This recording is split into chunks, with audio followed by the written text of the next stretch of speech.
पिछले कुछ दिनों से दोस्तों मोबाइल एमुलेटर्स की दुनिया में एक नया टर्म बहुत ही ज़्यादा वायरल हो रहा है, मल्टी फ्रेम जनरेशन।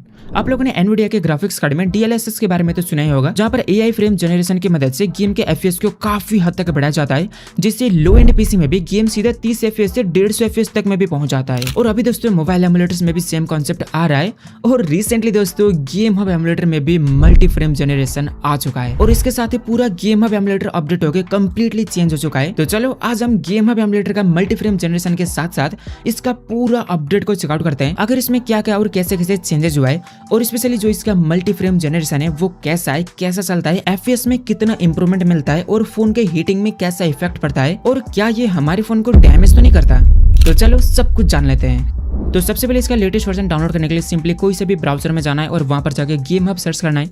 टॉप में हमें गेम हब एमुलेटर का ऑफिशियल वेबसाइट मिल जाएगा, इसे ओपन करना है। यहाँ पर हमें डाउनलोड के दो ऑप्शन मिलते हैं, एक हमारा पुराना वाला गेम हब का लेटेस्ट वर्जन 5.3.5 और दूसरा हमारा बीटा वर्जन 6.0.2। हमें यहाँ पर 6.0.2 वाला वर्जन को डाउनलोड करना है। डाउनलोड करने के बाद बस इसे इंस्टॉल करना है और कुछ ऐसा ऐप मिलेगा, अब इसे ओपन करना है और हमें यहाँ पर एप्लीकेशन का इंटरफेस कुछ ऐसा मिलेगा। यहाँ पर क्लिक करके हमारा ऐप लैंडस्केप मोड में चला जाएगा। पहले दोस्तों ये सिर्फ लैंडस्केप मोड पे चलता था, बट अभी यहाँ पर पोर्ट्रेट मोड भी आ चुका है। यहाँ पर भाई पूरा एमुलेटर का इंटरफेस ही चेंज हो चुका है। अभी हम यहाँ पर एक्सप्लोर टैब में अगर यहाँ पर क्लिक करें तो ये हमारा प्ले वाला टैब है, जहाँ पर हमें पीसी गेम्स और रेट्रो गेम्स करके दो अलग अलग कैटेगरी मिल रहे हैं। काफी सारे गेम्स यहाँ पर दिखा तो रहा है, बट ये गेम दोस्तों डायरेक्टली यहाँ से प्ले नहीं होता। इसके लिए गेम हमारा स्टीम अकाउंट में होना पड़ेगा। उसके बाद क्या प्रोसेस होता है मेरे को भी नहीं पता। उसके बाद ये एक्सप्लोर टैब है, जहाँ पर फिर से कुछ गेम्स है और अगला दोस्तों ये लीडर बोर्ड है, जहाँ पर ये एमुलेटर के अंदर जो पॉपुलर गेम्स है वो यहाँ पर रैंकिंग वाइज दिखाया गया है। इसके अलावा ये है हमारा प्रोफाइल और ये हमारा लाइब्रेरी है, मतलब जो हमारी गेम्स है वो यहाँ पर देखेंगे। अभी गाइस मेरे को यहाँ पर लॉगिन करना पड़ेगा, तो चलो फटाफट से लॉगिन कर लेता हूँ। ऑलराइट गाइस लॉगिन हो चुका है। लॉगिन करना बहुत ही आसान है, बस ईमेल डालना है और OTP से वेरीफाई करना है। तो लॉगिन हो तो यहाँ पर हमारा लाइब्रेरी का इंटरफेस कुछ ऐसा मिल रहा है। यहाँ पर PC games, steam games, epic games, retro games फिर से अलग अलग कैटेगरी मिल जाते हैं। अगर आपका स्टीम या फिर एपिक गेम्स अकाउंट को आप यहाँ पर बाइंड करते हो तो आपके गेम्स शायद यहाँ पर देखेंगे। एपिक और स्टीम दोस्तों हम लोग बाद में चेक करेंगे, अभी तक मैंने चेक नहीं किया कि भाई यहाँ पर होता क्या है। अभी यहाँ पर हमारे गेम को एमुलेटर के अंदर इंपोर्ट कर लेते हैं। इसके लिए यहाँ पर पीसी गेम्स वाले ऑप्शन में आना है। उसके बाद यहाँ पर ऊपर हमें इंपोर्ट का बटन मिलेगा, यहाँ पर क्लिक करना है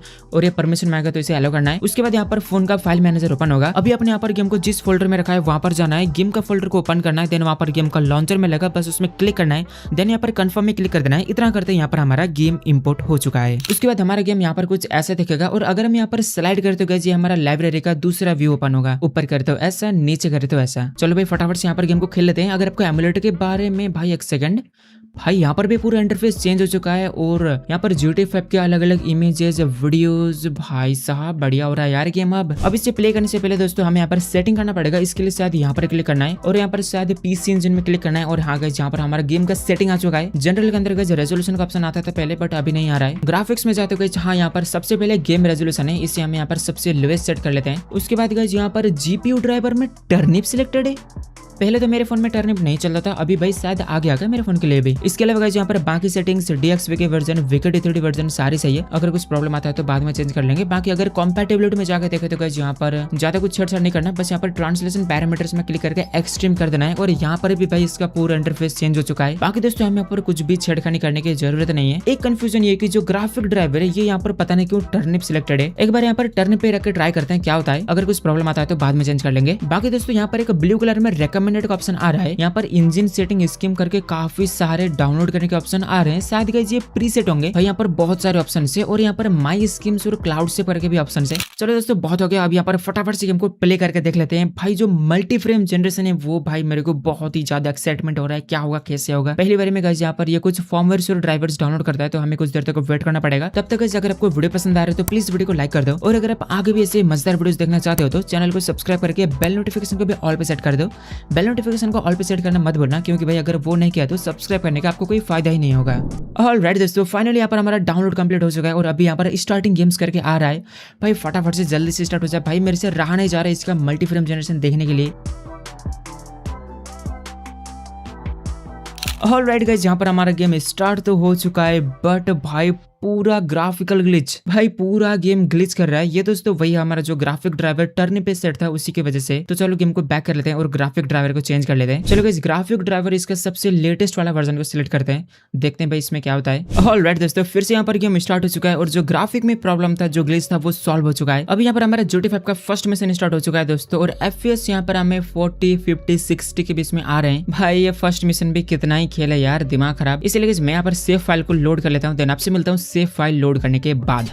चलो दोस्तों, मैंने यहाँ पर सेव फाइल को लोड करके गेम को भी स्टार्ट कर चुका हूँ और अभी दोस्तों इंटीरियर मोड में विदाउट DLSS मतलब विदाउट फ्रेम जनरेशन हमें यहाँ पर 47-48 FPS मिल रहे हैं। बाहर आते हैं दोस्तों यहाँ पर हमारे FPS ऑब्वियसली कम हो जाते हैं और अभी यहाँ पर 30 के एवरेज कह सकते हैं भाई। यहाँ पर दोस्तों बिना फ्रेम जनरेशन 800x600 रेजोल्यूशन में मेरे फोन में एवरेज 30 FPS आ रहे हैं, कभी कभी 35-40 तक भी पहुंच जा रहे हैं, बट हम एवरेज 30 कह सकते हैं। तो गाइस मैंने यहाँ पर कुछ देर तक यही नॉर्मल सेटिंग में गेम खेला ताकि हमें प्रॉपर पता चले कि FPS हमें कितने मिल रहे हैं। यहाँ पर दोस्तों मेरे को नॉर्मल सेटिंग में 30 से लेकर 40 के बीच में FPS मिल रहे थे, कभी कभी थोड़े से ज्यादा आ रहे थे, कभी कभी थोड़े कम आ रहे थे। अगर हम एवरेज देखें तो हमें यहाँ पर हम 30 FPS कह सकते हैं। उसके बाद गाइस मैंने यहाँ पर फ्रेम जनरेशन इनेबल किया और जो रिजल्ट था वो बहुत तगड़ा था।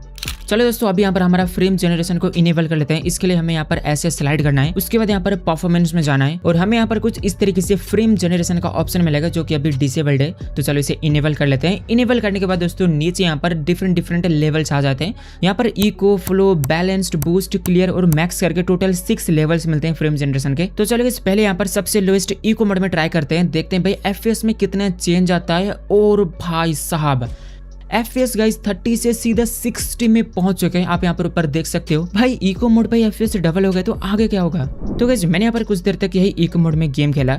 FPS गाइस यहाँ पर काफी अच्छे खासे इंप्रूव हो गए थे, 30 से सीधा 60 प्लस, कभी कभी तो 70 FPS भी आ रहे थे। FPS यहाँ पर 50 से लेकर 70 के बीच में आ रहे थे, लेकिन गाइस गेम में जो फील होता है ना FPS वो भाई मेरे को पता नहीं क्यों, किसी भी रीजन की वजह से हो सकता है, मेरे को 60 FPS तो भाई मेरे को फील नहीं हो रहे थे और बीच बीच में थोड़ा बहुत गेम जिटर भी कर रहा था। बाकी इको मोड में रख के चलाने पर हीटिंग वगैरह का कोई इशू तो मेरे को फेस करना नहीं पड़ा। बाकी विदाउट फ्रेम जनरेशन की कंपैरिजन में तो गेम में इंप्रूवमेंट फील हो रहा था। उसके बाद गाइस मैंने इसे चेंज करके दूसरा लेवल फ्लो में सेट किया और इस बार गाइस जो FPS दिखा रहा था उसमें कोई भी चेंज नहीं हुआ।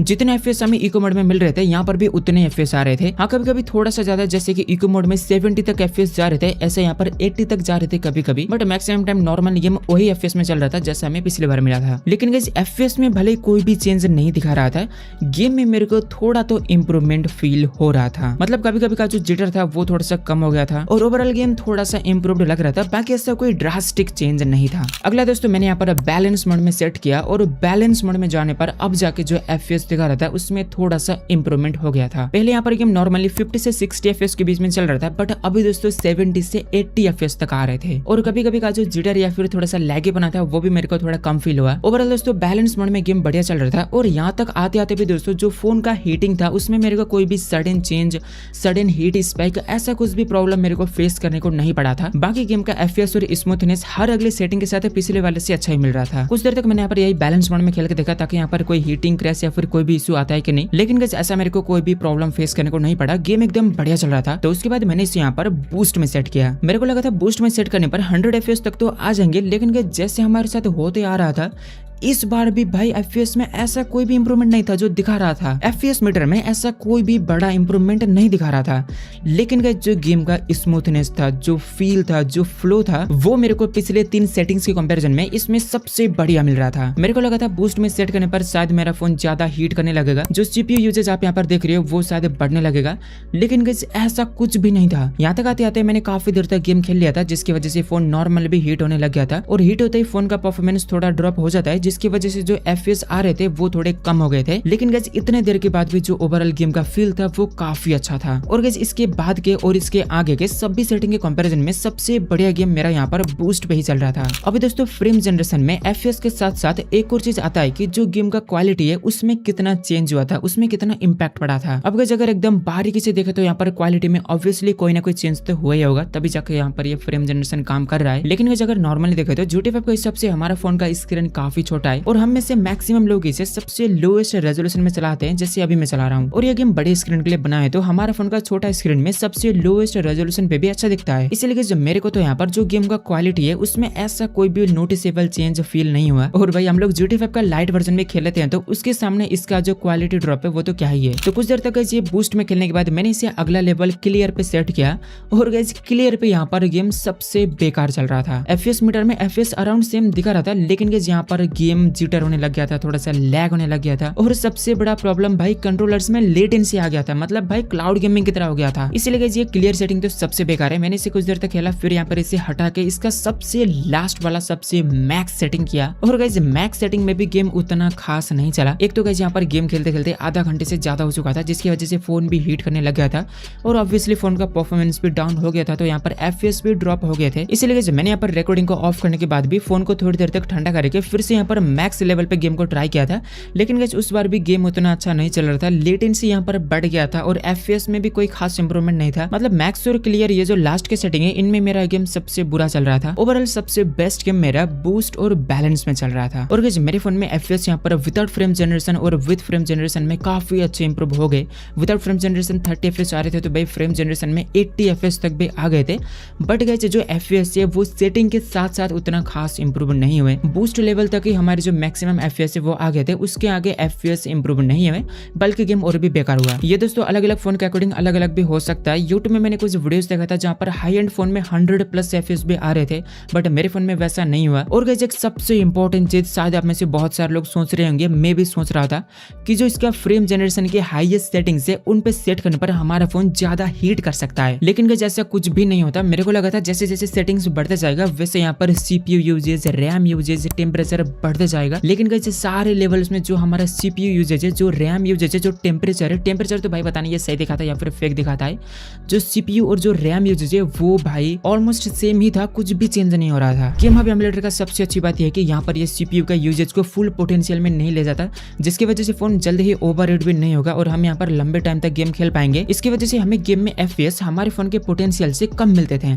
लेकिन गाइस अभी इसका ये मल्टी फ्रेम जनरेशन की मदद से तो भाई उतना ही रिसोर्सेज कंजम्पशन में, जहाँ पर पहले 20-30 FPS में गेम चलता था, अभी हम वहाँ पर 60-70-80 FPS के मजे ले सकते हैं। सच में गाइस गेम आपका ये फीचर बहुत तगड़ा है, और गाइस अभी तो ये बीटा स्टेज में, बाद में भाई जब ये फुल्ली ऑप्टिमाइज्ड होगा, फुल्ली सेट होगा, तब तो भाई फुल मजा आने वाला है। बाकी दोस्तों यही था हमारा गेम आपका नया अपडेट, और इसका सबसे तगड़ा चीज है मल्टी फ्रेम जनरेशन। आज के वीडियो में इतना है दोस्तों। अगर वीडियो पसंद आए तो प्लीज वीडियो को लाइक कर देना, और आगे वैसे मजेदार वीडियोस देखने के लिए चैनल को भी सब्सक्राइब कर देना। Thank you so much for watching. Bye bye.